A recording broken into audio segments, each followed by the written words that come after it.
नमस्कार and welcome back. अभी अभी यूएसए ने पूरे दुनिया का वर्ल्ड ऑर्डर को चेंज कर दिया है। ईरान का जो एनर्जी का लाइफलाइन है उसको डिस्ट्रॉय कर दिया गया। और एक काम और हुआ है, अमेरिका का एक पायलट वो लॉस्ट हो गया है ईरान की धरती के अंदर, और ये ईरान को मालूम नहीं था। वहाँ पे जो इंटेलिजेंस की जो एजेंसीज हैं अमेरिका की, उन्होंने इस इंटेल को लीक किया न्यूयॉर्क टाइम्स को, और न्यूयॉर्क टाइम्स ने वो पूरी इंफॉर्मेशन कि उनका पायलट कहाँ पे लूज हुआ है ये ईरान को बेच दिया है। वहाँ पर अब जो ये लिब्रांडो हैं इनके ऊपर ट्रीजन का केस चल रहा है न्यूयॉर्क टाइम्स के अंदर। ये सारे मुद्दे मैं आपके सामने रखूंगा, और मैं शर्त लगा रहा हूँ, शर्त आपके साथ है कि इनमें से कई न्यूज ऐसी हैं जो आपको 1 या 2 दिन के बाद पता लगेंगी, क्योंकि उस न्यूयॉर्क टाइम्स को, उन लिब्रांडो को हमारा भारत का मीडिया बचाने पे लगा हुआ है। अब आपको याद होगा जब सभी लोग ट्रंप को गालियां निकाल रहे थे, तब मैंने आपको बार बार एक चीज बोली थी, दुर्योधन के ऊपर विश्वास रखना कि वो कोई ना कोई गंदा काम करेगा, और वो दुर्योधन है ईरान। अब ईरान ने किया क्या? पहले तो एग्रीमेंट कर लिया कि हम स्ट्रेट ऑफ हॉर्मुज को खोल देंगे, कंप्लीटली वहां पर किसी भी शिप को रोका नहीं जाएगा। लेकिन कुछ घंटे के बाद जैसे ही खमेनी की गंदी सी जो लाश थी उसको दफनाने के लिए वो वहां पे गए, उससे पहले खमेनी को खुश करने के लिए स्ट्रेट ऑफ हॉर्मुज को कंप्लीटली शट डाउन कर दिया गया है। ईरान की जो रेवोल्यूशनरी गार्ड्स हैं उन्होंने वार्निंग नहीं दिया, कुछ नहीं दिया, बस एक ही चीज बोला है, no ship is allowed to come into Strait of Hormuz and no ship can go out. उसके बाद उन्होंने सिर्फ वार्निंग शॉट्स नहीं भी किए, जो सिविलियन कार्गो की वेसल्स हैं उसको रोक दिया गया है। जो एक शिप है उसका इंजन जो होता है शिप का, उसे डिस्ट्रॉय कर दिया। और सुना है कि वहां पर एक सिविलियन सेलर जो भारतीय है वो मिसिंग है। ये नहीं पता वो मर गया है या बच गया है। दोस्तों, ये सिर्फ डिप्लोमेटिक स्टैंड ऑफ नहीं है, ये all out regional war Iran ने दोबारा से शुरू कर दिया, और अमेरिका ने इन रिस्पॉन्स अनलिश किया है। एक हेल को क्रिएट करना है ईरान के अंदर, जिसको बोलते हैं इंग्लिश में they have unleashed hell in Iran. भाई मैं बोलता हूं आपको हेल अनलिश करने की जरूरत क्या थी? ये इस्लामिक कंट्रीज तो वैसे ही हेल में होती हैं, अब हेल में एक और हेल, मुझे कोई बात समझ नहीं आई। But 3 massive waves of bombardment ये अमेरिका ने किए। 3 मैसिव वेव्स का मतलब है 300 ईरान के अंदर टारगेट्स को धरती के मैप से उड़ा दिया गया है, और मिडल ईस्ट ऑफिशियली दोबारा से बर्न करना शुरू कर दिया। लेकिन जो डिस्ट्रक्शन है वो की कहां पर है? डोनाल्ड ट्रंप बार बार बोलते रहे कि जो ईरान का जो क्रिटिकल इंफ्रास्ट्रक्चर है वो उसे उड़ा देंगे। ये सिर्फ हाफ स्टोरी है, क्योंकि अब कुछ और मैसिव काम वो करना शुरू कर दिया। पहले था सिर्फ धमकी थी, अब एक्चुअल में वो काम करना शुरू कर दिया है अमेरिका ने ईरान के अंदर। अब हुआ क्या है, पहले तो शुरू करते हैं wonderful news of share scale of American retaliation. अब ये वंडरफुल न्यूज वॉर के ऊपर मैं बात नहीं कर रहा हूं, ये जो अमेरिका का प्रेसिडेंट है ये खुद बोल रहा है। पेंटागन होल्ड बैक नहीं कर रहा, सेक्रेटरी ऑफ डिफेंस पीट हेग्सेथ वो भी क्रिस्टल क्लियर कर रहे हैं क्या कि ईरान ने गलती करी है, मिसाइल्स उन्होंने छोड़ी हैं, शिप्स को उन्होंने अटैक करना शुरू किया है। नाउ दे हैव टू पे अ अल्टीमेट प्राइस। यूएसए फोर्सेस ने कंप्लीटली ऑलमोस्ट 300 से ज्यादा टारगेट्स को एक नाइट में उन्होंने उड़ा के रख दिया, and now they are going for मुसलमान की जान। मुसलमान की जान सिर्फ पैसे में होती है, ना मस्जिद में है ना इनके लुल्ला में है। क्या हुआ है, 5 ईरान के जो एब्सोल्यूट मनी मेकिंग जिसको लाइफलाइन बोलते हैं उसको बॉम्ब कर दिया, मिट्टी में मिला दिया है। सबसे पहले जो नेचुरल गैस का हब था जिसका नाम है असलुया, उसको डिस्ट्रॉय कर दिया है। ये है absolute crown jewel of Iran's energy empire, यानी कि सारी की सारी जो ईरान के मुसलमानों की इनकम है वो इसी एक प्लेस से आती है। मिट्टी में उड़ा दिया उसको, धुआं धुआं कर दिया है, क्योंकि गैस थी वहां पर। दूसरा जो किया है वहां पर जो बुशहर के जो न्यूक्लियर जोन है उसे डिस्ट्रॉय कर दिया गया है, हिट किया है डायरेक्टली, कहा कि वहां पे अगर कोई भी ये न्यूक्लियर का काम कर रहे होंगे उड़ा दिया गया। बंदर अब्बास है, शीशम आइलैंड है, सीरी है, कुछ भी है, यहां तक कि जो हमारा वहां पे पोर्ट था उसे भी उड़ा दिया गया। ये नर्व सेंटर्स हैं ईरान के मिसाइल और ड्रोन ऑपरेशंस के, किसी को भी छोड़ा नहीं गया है। और यूएसए क्या बोल रहा है? वो बोलते हैं हम सिस्टमेटिकली डिसमेंटल कर रहे हैं ईरान की एबिलिटी, कि दुनिया की शिपिंग लाइन को इन्होंने धमकी दी कैसे। दोस्तों आपको मालूम है कि पिछले जब से ये ट्रूस हुआ है, अमेरिका ऑलरेडी 800 से ज़्यादा कमर्शियल शिप्स वो वहाँ से निकाल चुका है, क्योंकि जो यूएसए की मिलिट्री है, उनकी नेवी है, वो एस्कॉर्ट कर रही है एक एक शिप को और उसे स्ट्रेट ऑफ हॉर्मुज में से बाहर निकाल रही है। 800 कमर्शियल शिप्स एक महीने में निकाल दी गई क्योंकि अमेरिका की नेवी बैठी है। नाउ उन्होंने बोल दिया कि ईरान जो ग्लोबल इकॉनमी को चोक करना चाहता है, हम उसे चोक नहीं करने देंगे, ईरान को ही चोक कर देते हैं। और चोक किया है, मुसलमान की जान जो पैसे में थी उसी को छीन लिया। अब आपको लगेगा कि यार जब अमेरिका ने इतना हिट किया है तो जो तेहरान है, जो ईरान है, वो थोड़ा सा पीछे हट गया होगा, थोड़ा सा शांति से बैठ गया होगा। बिल्कुल भी नहीं।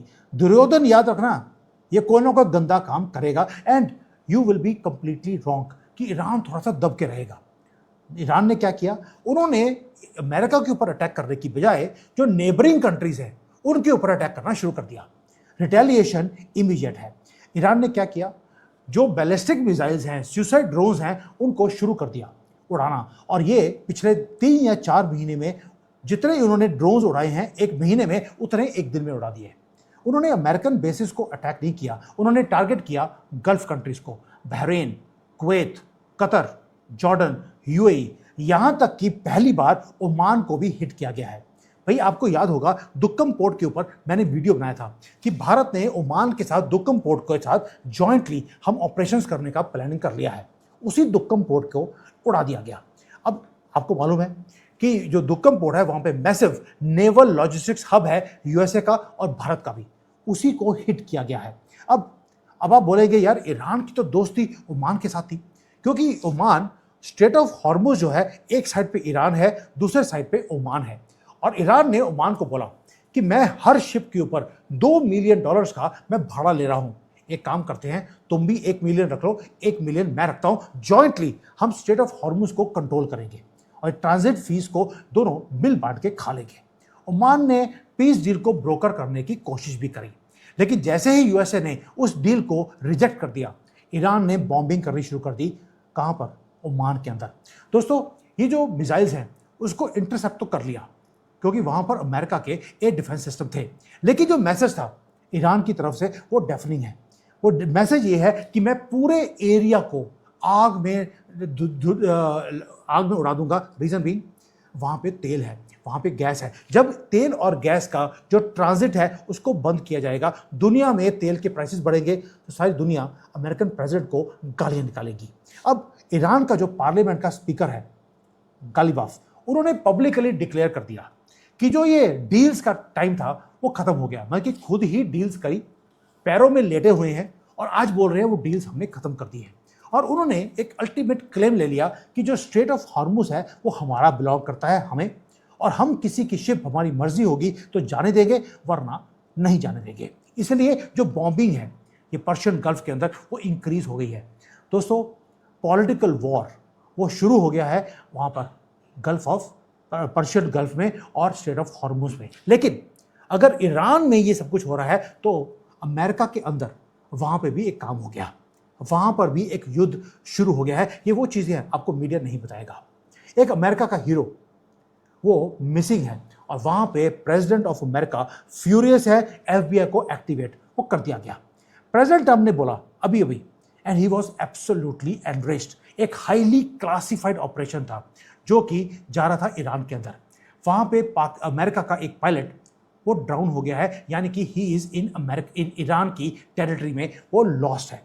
और ये जो इंफॉर्मेशन है वो सिर्फ इंटेलिजेंस एजेंसीज के पास थी।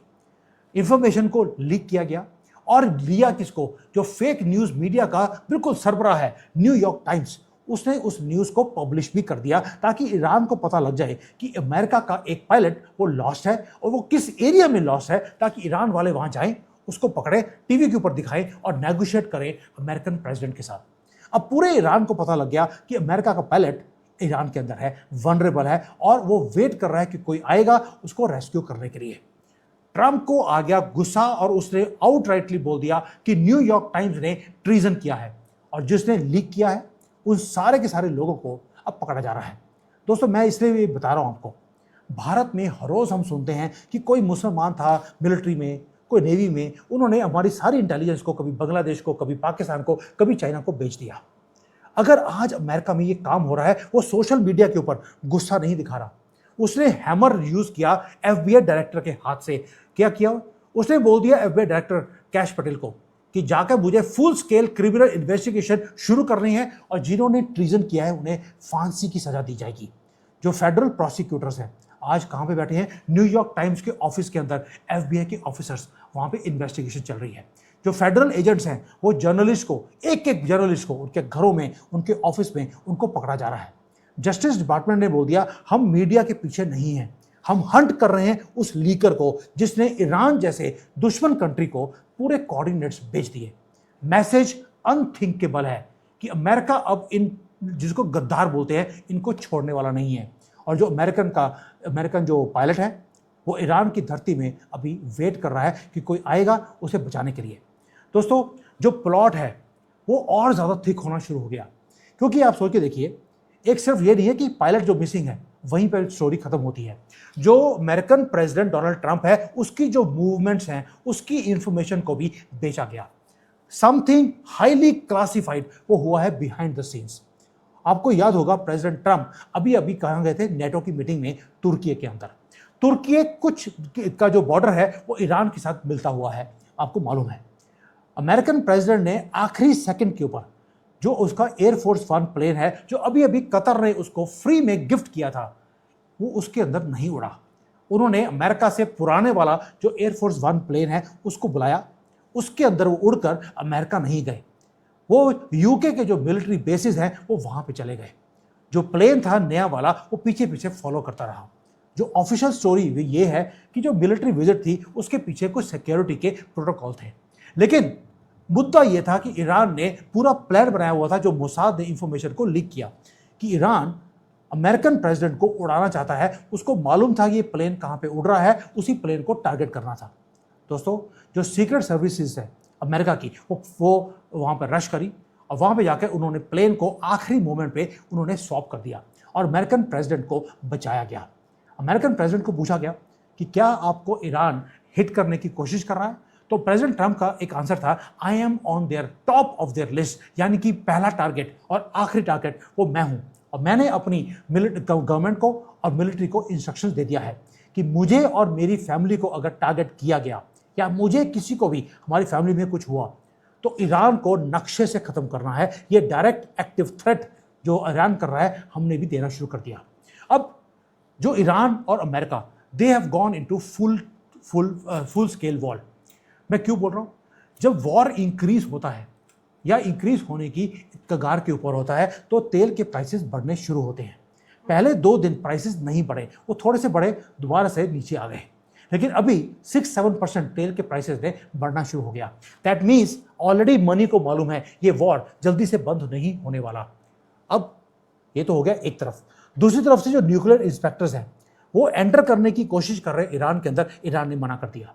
क्या बोल दिया कि अगर आप मेरे यहाँ पर न्यूक्लियर फैसिलिटीज को इंस्पेक्ट करना चाहते हैं तो आप इजराइल के अंदर भी जो न्यूक्लियर फैसिलिटीज है उसको आप टेस्ट कीजिए, वहाँ पे जाकर भी आप इन्वेस्टिगेशन कीजिए, और अगर उनके पास न्यूक्लियर बॉम्ब है तो हम भी न्यूक्लियर बॉम्ब लेंगे।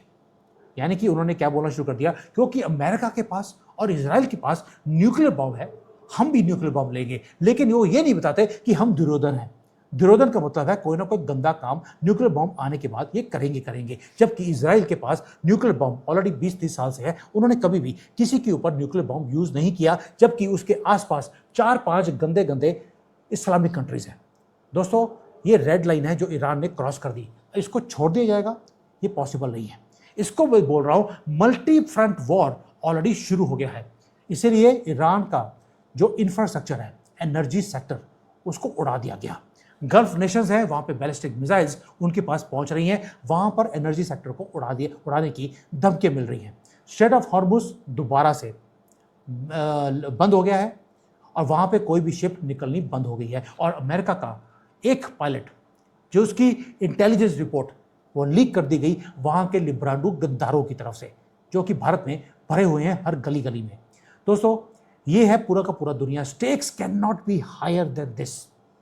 मिडल ईस्ट दोबारा से आग में झुलस चुका है। जो फ्यूज है बॉम्ब का वो कंप्लीटली उसको दबा दिया गया, रेड बटन।